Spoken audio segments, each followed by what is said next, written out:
सभी मेरे साथियों को राजरत्न अम्बेडकर की ओर से जय भीम, नमो बुद्धाय। द बुद्धायन इज धम्मा के सेकंड पार्ट में, सेकंड एपिसोड में आप सभी लोगों का स्वागत है।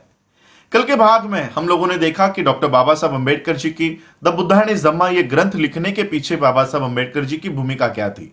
डॉक्टर बाबा साहब अम्बेडकर जी ने द बुद्धायन इज धम्मा के परिचय में 4 मूलभूत सवाल बाबा साहब अम्बेडकर जी ने परिचय में उठाया है और उन्हीं 4 सवालों का जवाब ये बुद्धायन इज धम्मा ये ग्रंथ है।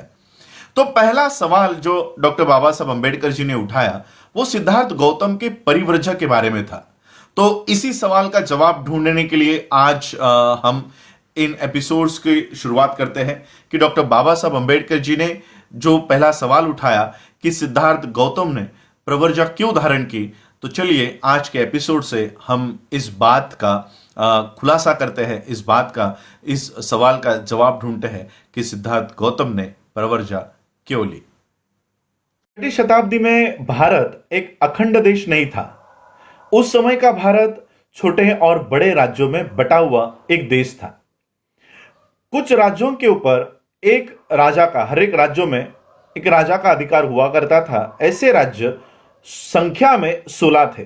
उन राज्यों के नाम हैं अंग, मगध, काशी, कौशल, वज्जी, मल्ल, चेदी, वत्स, कुरु, पांचाल, मत्स्य, सूरसेन, अस्मक, अवंती, गांधार और कंबोज। इन राज्यों के ऊपर हर एक पे राजा का अधिकार हुआ करता था और कुछ राज्य ऐसे थे जहां पर किसी एक राजा का अधिकार नहीं हुआ करता था। ऐसे राज्यों के नाम है शाक्यों का कपिलवस्तु, मल्ल इनका पावा तथा कुशीनारा, लिच्छवी इनका वैशाली, विंध्य इनका मिथिला, कोलिय इनका रामागम, बुली इनका अलकप्प, कालाम इनका केसपुत्र, कलिंग इनका रेसपुत्र, मौर्य इनका पिप्पलवन और भग्ग जिनकी राजधानी थी समसारा पर्वत। ऐसे राज्यों में किसी एक राजा का अधिकार नहीं हुआ करता था। जहां पर किसी एक राजा का अधिकार हुआ करता था, जो नाम मैंने पढ़ के बताए, उन राज्यों को जिस पर एक राजा का अधिकार हुआ करता था उनको जनपद कहा जाता था। और जिन राज्यों के ऊपर किसी एक राजा का अधिकार नहीं होता था, ऐसे राज्यों को संघ या गण कहा जाता था। अब उस समय शाक्यों का जो कपिलवस्तु था वहां पर गणतंत्र था या कुछ राजाओं का कुल तंत्र था, इसकी जानकारी प्राप्त नहीं है। लेकिन एक जानकारी प्राप्त है कि शाक्यों की जो राज्य व्यवस्था थी वहां पर कई सारे शासक परिवार रहा करते थे और क्रम में उनकी राजा बनने की बारी आया करती थी। जो शासक परिवार का जो मुखिया हुआ करता था उसको राजा कहा जाता था। जब सिद्धार्थ का जन्म हुआ उस समय राजा बनने की बारी शुद्धोधन की थी। शाक्य राज्य ये भारत के उत्तर पूर्वी कोने में स्थित था। ये एक स्वतंत्र राज्य हुआ करता था। लेकिन आगे चलकर कौशल राज इस पर अपना आधिपत्य जमाने में कामयाब हो चुका था।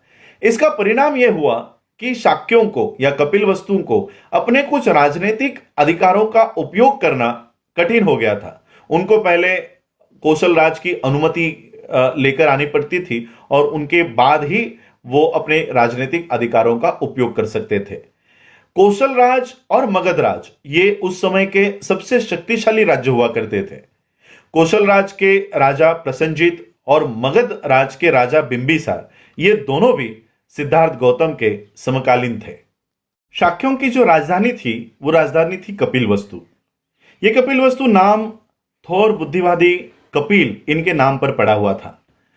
कपिलवस्तु में एक शाक्य रहा करते थे जिनका नाम था जयसेना। जयसेना इनके पुत्र थे सिंहनु। सिंहनु इनकी शादी कच्छना इनसे हुई थी। सिंहनु और कच्छना इनको 5 बेटे थे।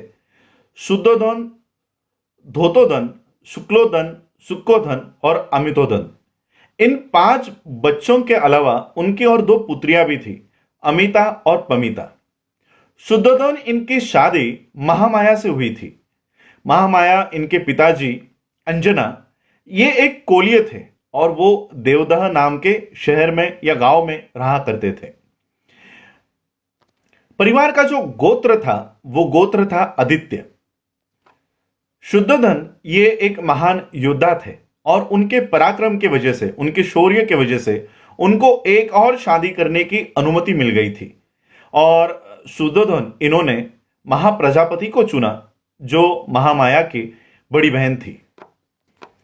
शुद्धोधन काफी धनी आदमी थे और काफी नौकर चाकर उनके पास थे। उनके पास बड़े बड़े खेत थे और वो खेत जोतने के लिए एट ए टाइम, एक ही समय पर 1000 हल वो अपने खेतों में चलवाया करते थे। वो एक ऐश्वर्यपूर्ण जीवन जिया करते थे और उनके कई सारे महल थे।